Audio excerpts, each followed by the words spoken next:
What's going on, Boro fans, and welcome back to the Radcliffe FC YouTube channel. We hope you all had an amazing Christmas and New Year and are staying safe during these uncertain times. As always, I'm joined by a special guest, and at this point, I might as well be calling him my co-host. We are joined by the one, the only, Mr. Lee Fowler. How are we, Fowles? Not bad, mate. Yourself? Very good, very good. Yeah, not one to complain, you know me, but we'll carry on. We'll keep going. We've been talking off camera about what we're going to speak about today. We've got plenty to cover, but I thought we'd start with how was your Christmas and New Year? How you had a good time? Yeah, it was good, mate. Obviously, it was good. It's the first year really where I haven't been working or football. It was the first year as well as a manager or as a coach. I've woke up on Boxing Day wanting to play. Do you know what I mean? Even when I was playing, I didn't want to play on Boxing Day. But I think it's probably because of the past sort of year really that I've just woke up and wanted to play football. And you know, I would have sacrificed all the having the food and the drinks on the Christmas Day and to go and play that next day. Like so, but it was good, mate. I spent some time with the family. You know, we went over to her mum's as part of our bubble. So you know, at least we got to spend. Her mum's on her own, so at least we got to spend time with her mum, and it was good, mate. It's it was the most chilled Christmas we've had, really. I think it's because there's less people here and around, and it was just good. It worked well for our family. Yeah, it's been quite strange, hasn't it? But like, I think that's the one thing that we've taken from all of this is that we've been able to spend a lot of time with family and realize what's the most important thing, like besides football. If you get where I'm coming from. Because obviously it's been massively difficult, especially now being put into another lockdown, isn't it, sort of thing? Yeah, definitely. It is good, mate. It is. You know, sometimes we spend too much time away from people, do you know what I mean, in terms of football and jobs, and your time gets taken away from you. And, you know, with kids off school now and the lockdown again, you have to get on with everybody and sort of, you know, live with each other. So people, you know, especially because you don't really spend much time, you know, that's what I'm saying. You know, when you're with your loved ones or especially in the industry we're in, you know, by the time I'm coming back from work, the kids are in bed and, you know, they're at school, so we sort of miss each other. So, you know, if you come through lockdown as a family and together and couples and not divorces and stuff like that, you've had a good lockdown, I think. Yeah, take the positives when you can, because obviously we're talking about the lockdown and it's just been put in place again. Obviously, we're trying all to stay safe and. So we're thinking about the football and we want the football back, but the main priority is keeping safe, and we want to make sure that all the fans, all the players, all the staff are making sure that we're all okay during this really strange time that we find ourselves living through, isn't it? Yeah, definitely. As I said, we, you know, I fell victim to COVID, which led me into hospital for a bit during the lockdown. And as a club, we sort of made everybody get tested and, you know, secured sort of our protection really in terms of we made sure that as a club, we made sure every lad had a COVID test. Just to make sure that, you know, I know some people think it's a hoax or it's not really a real thing, but obviously with me being in hospital, and I think we had 28 tests, and I think 2 come back, which was me and Reese, we were away from the club anyway, but we closed everything down to isolate for everybody. Everybody come back with tests, and there was only 2 people who refused to have a test, and we just said to them, you know, until you have a test, you can't come back into the club, because, you know, the amount of work that the club's gone into to make us play and to make us sort of COVID secure and the protections, and, you know, we've got an obligation to our families and loved ones, the football club as well, because, you know, people are watching. And the other, you don't want any outbreaks as you see now in the Premier League and the Championship, and, you know, all the way through football really there's lots of outbreaks coming through, and we just felt as a club that we had to continue to do the right thing. And, you know, we shut it down for 14 days and then everybody come back with clear results, and, you know, anyone who had any symptoms at all, we sent them back out to go get another test, and they were told to stay away. I think Joffrey must have had about 4 tests, all negative back, but you have to, you know, you can't take a risk especially if it's leading to people losing their lives. Yeah, that's the thing. At the end of the day, we have to make sure that everyone around the club, and we're inviting fans and we're inviting people to the club in a safe environment, because that's, at the end of the day, that is the priority, and that's the one thing that we're going to have to put paramount when we decide, or when we're able to have fans back in the ground or in any capacity in the near future. And I just think if we make sure that we're doing things properly now, it'll all fall in place when we're able to go back to football, which we all, fingers crossed, we're thinking or hoping is going to be very, very soon. Yeah, as I said, mate, I think credit to the chairman and Alan and the people who have sorted our sort of procedures out in terms of the football club. I think, you know, the temperature checks, the track and trace, and, you know, we've gone way and above and beyond to sort of protect what the government are trying to do. And, you know, I know Paul liaises with the council and the police, and just to make sure we're doing everything correct. And I think you've got to put hats off to our football club to certainly try and get football games on and looking and protecting after everyone involved, the fans, the players and the club. So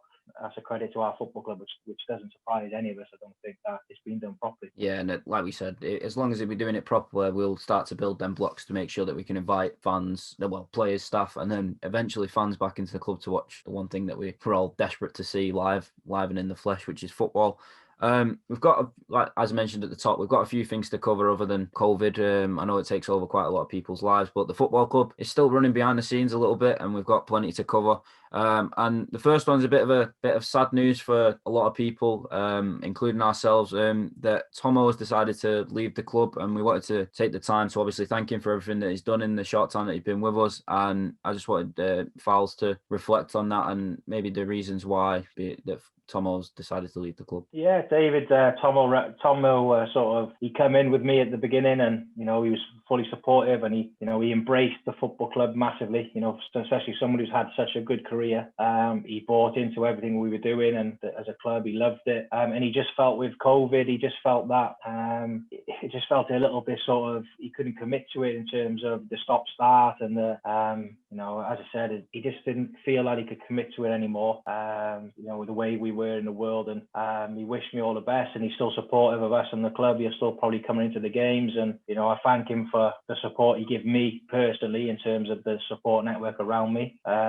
It is a blow, but obviously football moves on, and you have to look now to replace Tomo, which will be done over the next sort of couple of weeks, really looking to get in. But yeah, I just think that, I could see the signs coming a little bit with him, in terms of the first lockdown. Then we got him back in, and then he's like, I asked him a few times, are you okay? Are you okay? And he just come out and said, I just can't cope with this. So, which I'm glad he respect him for his honesty, which we want as a staff and a club around us. And we wish him all the best and thank him for what he's done in the short time he's been here. Yeah, of course. It's a huge blow, but obviously we want to make sure that Tomo and his family are doing the things that are making sure that they're okay at the end of the day. And like you said, we're only going to thank him for the things that he's done, because the stuff that he's passed on to the players and possibly yourself and myself during the short time he's been here has been absolutely invaluable, because as you mentioned, his wealth of knowledge from the game and his experiences are like top draw. Yeah, definitely. I think Tomo done a lot of his work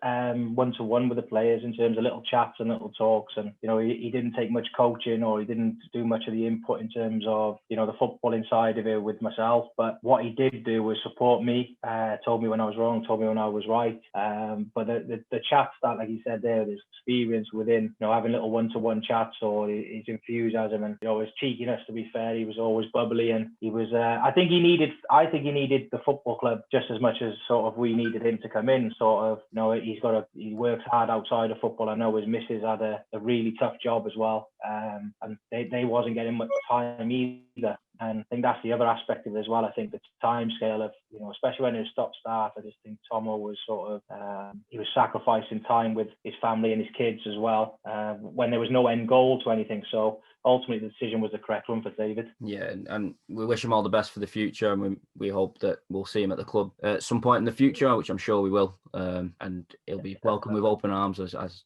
everyone can imagine.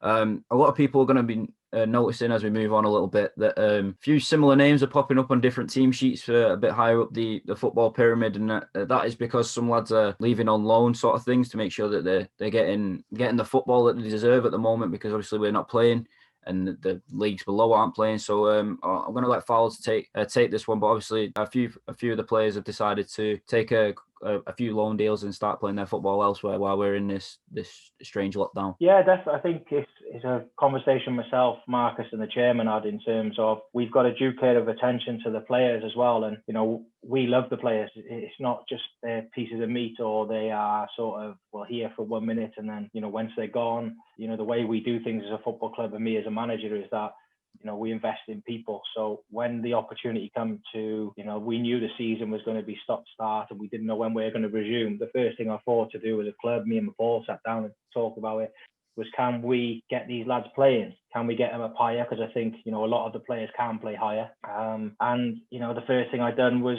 ring managers around, and, quite a few of them have took our players in, and the lads, so I had a manager ring me the other day saying, "Are you worried about the players or the managers like backdooring you and taking your players off you?" And I said, "No, that's ultimately down to the manager as a person. It's no reflection on me or as a football club. We're doing the right thing. We're trying to protect our players, make them earn a living, continue them to keep playing football, if that's training or playing or for their mental being as well. And and if the players do want to go higher, then fair play to them. I've got full confidence as us as a football club and me as a manager that they won't get what we're trying to do as a club and me as a manager with these players. So the reason I'm doing it is because I'm confident in what we do as a group. And if ultimately they do want to play higher, great. That's what you all want to do. No matter what job you're in, you always want to proceed to go higher and higher and higher. If it was a money sort of reason, then it's a little bit different. But yeah, the lads have gone out. I think Cole's gone to Telford. He'll go on a 1 month loan. We did have an inquiry from 2 Step 1 clubs about him, but it wasn't really concrete that he was going to play there.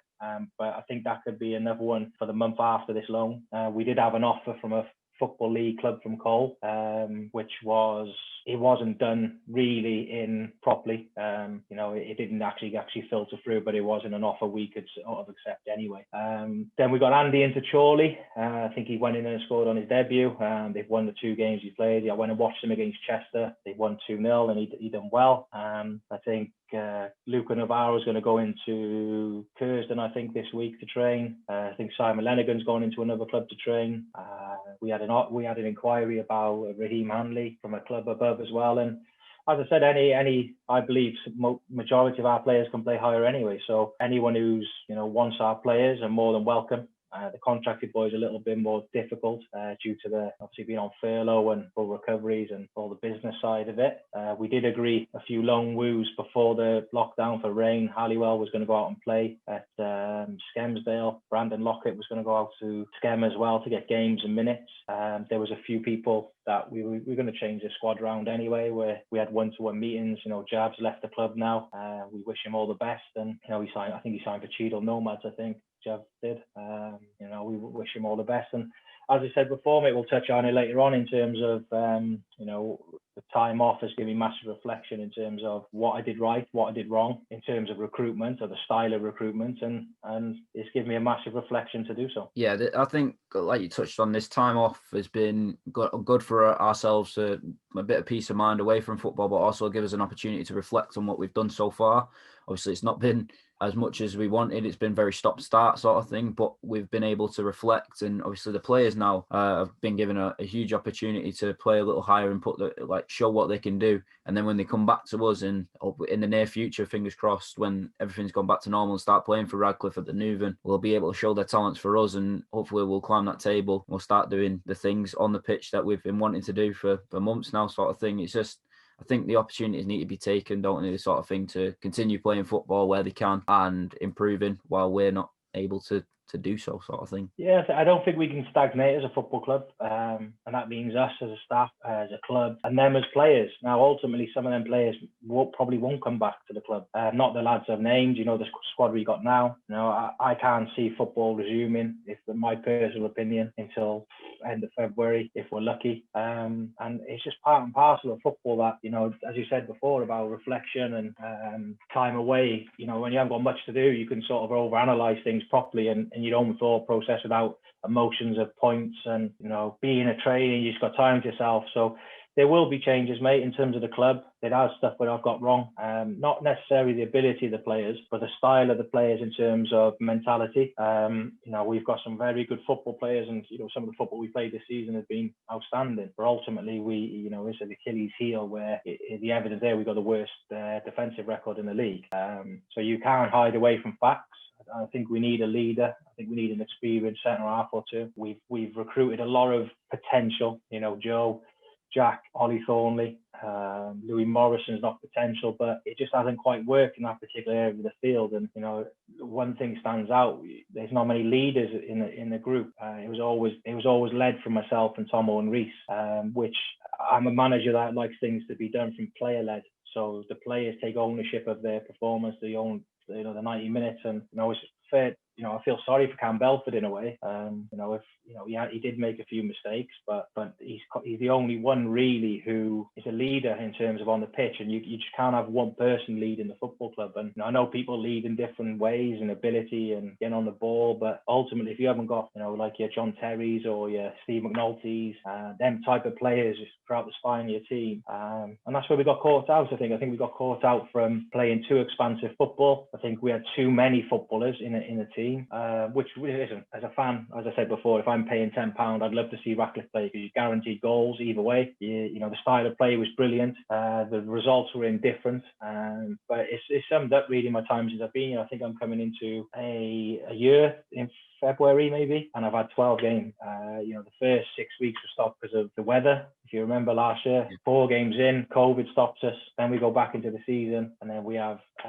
another particular amount of games. We had lots of injuries. The first against Buxton and Witten, I think it was. Then we get everybody back together and we win 3 out of 6 and draw 1 and lose 2, which was thinking, right, that's good form. Then they stop again. We come back and play Mickleover, and we lose 4-1, which was never a 4-1 game, but you had 2 penalties in the last 2 minutes, 2 red cards and 21 yellow cards for the game. So it was a bonkers game. But and I said to you before, the first lockdown was quite easy to motivate the lads. We still had.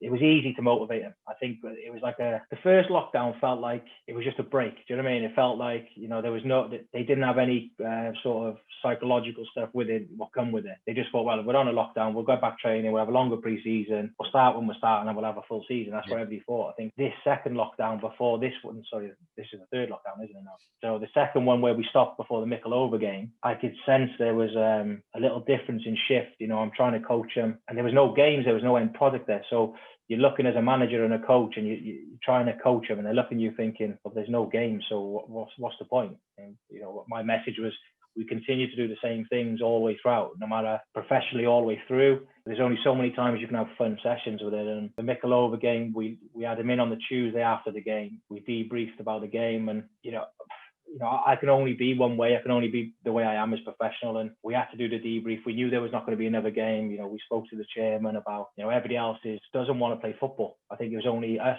Warrington, and one other football club in our league who just wanted to carry on playing. Lancaster, we wanted to play the Lancaster game, but they refused to play us because nobody would play them. Now, they made a statement the day before saying they're going to carry on playing regardless. And then because no one wanted to play them, they didn't want to play us, which I thought was a bit pathetic, really. But And I said to the chairman in the end, I said, well, what's the point? We're trying our balls off to get the fans in and, play football and do the right thing and play. But ultimately, I think it was down to money. I think, I understand, your Scarboroughs, your South Shields, your FC United. I fully understand why they wouldn't continue to play football, because their fan base is over 1,000. To get 300 in to pay their gates is not sustainable. So I understand that. Yeah, we just said, listen, let's stop the games now, and we're trying our best, and no one else is willing to try and with us. So we just thought, as a club, let's do what everybody else is doing and wait till the next announcement. Yeah, it's been very, very uncertain in terms of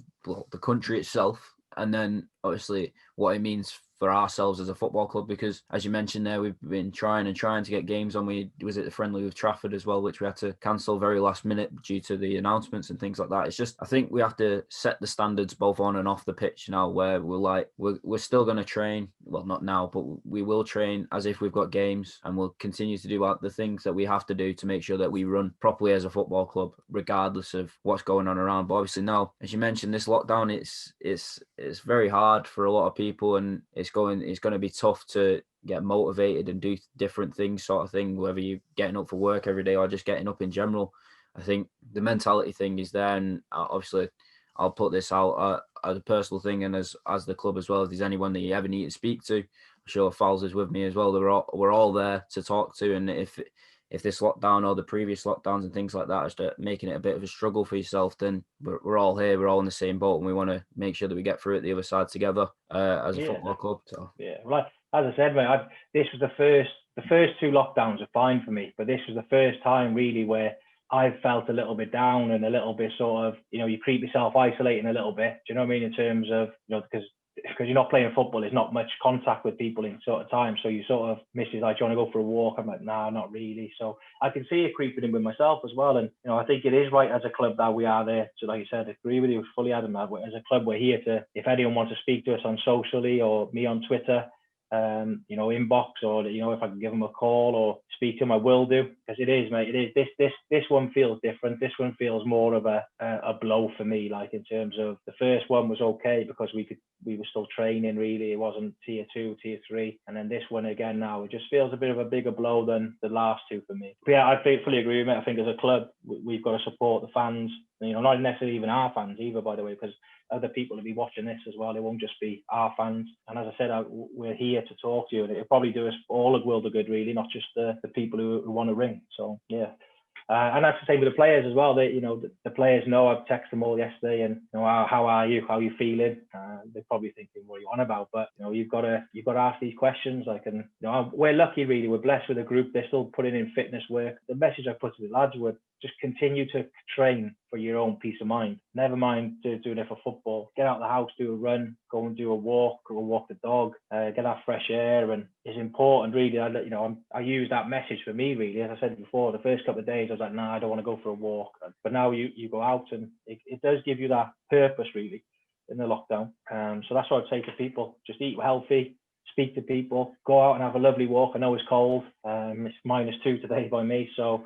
But just get out and have some fresh air, talk to someone, share your problems. Problem shared, a problem halved, as they say. That's what we've got to do. And just got to wait and be patient for Boris to come up with one of his magic tombola plans. You summed it up there, magic tombola plan. But I think, like, the sentiment's there, and we're as a club, we know what's going on and how we need to approach it, sort of thing. And we want to make sure that plenty of people know, whether it's fans of ours or fans of other clubs, that we are here, and I can imagine other clubs in this league are as well. Just to move on a little bit, I wanted to focus on yourself, and you've already touched on it a little bit, but in my eyes, you must be one of the unluckiest managers I've ever seen, that have come in with fresh ideas, bringing the players ready to get the ball rolling, and then weather hits, then COVID hits, then we play a few games, then COVID hits again. I couldn't think of a more stop-start tenure than that I've ever seen. So first of all, I'm sorry for that. But how have you managed to motivate yourself and motivate the players to say, like, this is my style of play, I want to play this, and this is how we're going to go, despite only, like, playing 10 games at a time, maybe? Well, yeah, as I said, the first, it has been tough. It has been strange, but my career as manager, coach, has been strange anyway. So, you know, I was with the chairman on Saturday. We went and watched Chester versus Chorley, Telford, I think it was. And, you know, we did say, I feel sorry for you. You know, you need a full season to run at it, you know what I mean, where it's not stop-start. The first season I come in towards the end I wanted that season to end, because I needed to rev up that squad. I needed to, you know, I wanted to carry on playing, but I couldn't implement my plans and, you know, how to do it. And that was frustrating, because especially the weather. The weather one was mad. Like I think we had 5 weeks off with the weather. The COVID thing you can understand, because, you know, the weather, to have 5 weeks off with weather was bonkers around that time as well. Till pre-season, we get down and we get some good work in, and, you know, then I get the injuries, and then I get everybody back, and then we start performing out. Like, we see the patterns of play we're trying to produce, and we bring in Danzy, we're bringing in sort of all these players. I just signed Don Vos, who would have been unbelievable for the football club to go and watch, the fans, sorry. And then it hits it again, and you're like, right. Because what we did is we set out a plan that, you know, I don't believe in just one way of playing football, because me and Tom will sat down and said, right, when the pitches are lovely, we can play this style of football. And when you get to around Christmas time, January, this or November to January, you may have to change it to the pitches. And then when you get back to the later end of the season, you can change it back to playing football again, because the pitches will be sort of nice again. And it just didn't come to fruition in terms of the first part of it did, because I think we just slowly started to see the style of play that I wanted to bring in. But yeah, I have been, it's been a weird season. It's been a weird year for me, really, in terms of the management. Great for learning, great for development for myself, great for communication skills and everything like that, because, you know, once you're on the training field, that's where you become the man manager, really. And that's what I've sort of gained, really, even more, is to learn how to talk to people even better than I already do. It's just been a mad season. Yeah, it's been very, very weird, especially like that period where we had like no football at all, like up and down the country, was very strange, because I know people are fans of Radcliffe, but usually fans of other clubs as well, and we're able to watch that. But it's been very, very, very strange that we've not been able to do that. And I can't, I like I say, I can only apologise, but it's out completely out of our hands. But like, I think the fans can see, especially when we do things like this, and we do things when we're able to, when we go in the bar and we speak to people and we speak to the fans at games and things like that. I think they'll realise that the Lee Fowler is coming out in Radcliffe FC, and we're all better for it. Yeah, I think I think Alan Towles Bone said to me the other day that they feel a massive shift within the football club. In terms of everything's progressing. I believe so. I know we were where we are on the table, that people may say, well, hang on, we're still in the same position as we were when John and Frank left, which I can understand that point of view. But I believe, I think my time there, the fans, I think the fans will see I'm open and honest, and there's transparency with me. Certainly within the club, you all know how hard I work and what we're trying to do, progress it, and professionalism's, in my opinion, has gone up. And I keep striving to be better for me and for the club. And, as Mark has said and Chairman said, they've fully got my back. So anything I've ever suggested, or the change rooms, or the ice baths, or the game readies, or the improving the squad, or setting up things away from the first team, which we've been key with me and Paul. They've fully been supportive with me, and I think they know they've got a manager that this is my full-time job. This is my I love being at Radcliffe. And I said this to the chairman and Marcus the other day, is that I've been linked with a few other clubs, but I wouldn't leave any other club in the league, because it's from the conference down. I've got ambitions to be a manager in the Football League, of course I have. That's everybody's dream to be. But I think this fits for me and for them. It just matches and aligns for me, and I'd be daft to even contemplate sort of seeing if the grass is greener elsewhere, because you're not going to get a support network that I feel I've got here above me and around me. So it is all like one big family. And as I said, with the fans, we have dialogue with them, and we can have a pint before. I know it's been hard recently, but I do try and stop and talk to as many people as I possibly can, win or lose. It's been difficult for them as well, in terms of do they fully commit to it? Where are we? What we're doing? How far have we gone? And it is difficult. I just wish we could go back to normal, which I don't think there's ever going to be a normal again.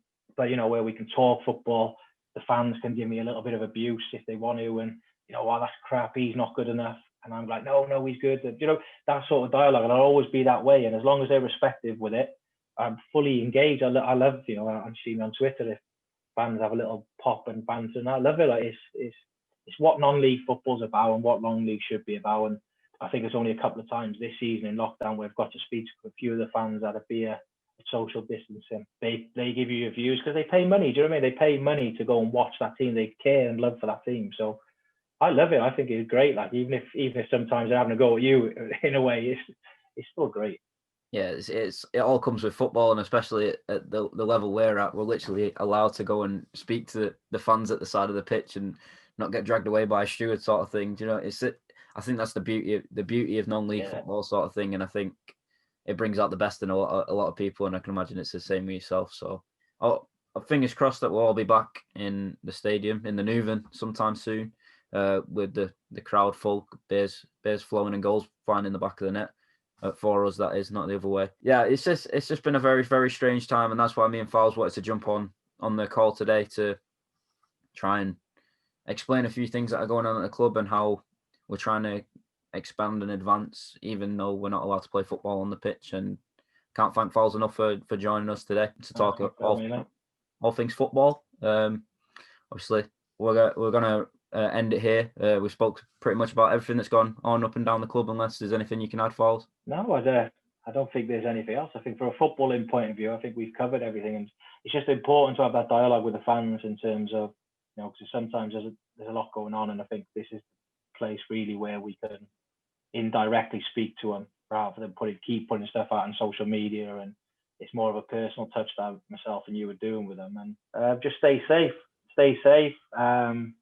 Although there's no football, I'm still working very hard. I know it sounds daft. I'm still going to games. I'm still dialogue with players not even necessarily the lads we've got at our club. So now for me, I'm using this valuable time to go and recruit and talk to players. So yeah, just keep with it, keep safe, keep supporting us.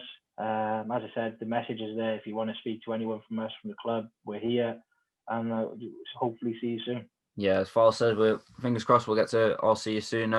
And again, I was just going to say thanks, Fowles, for joining us today. It's been very insightful, especially now that we don't know what's going on, but now we do. So thanks again, Fowles. So obviously, if you haven't already, make sure to keep up to date on all our social media platforms to see how we're doing, what's going on at the club, and we'll try and get more of this sort of thing going on with players and staff, just to make sure that you know what's going on around the club in these uncertain times. So as Fowles said, make sure you all stay safe and keep well during this strange time. Go and play in the snow if we can.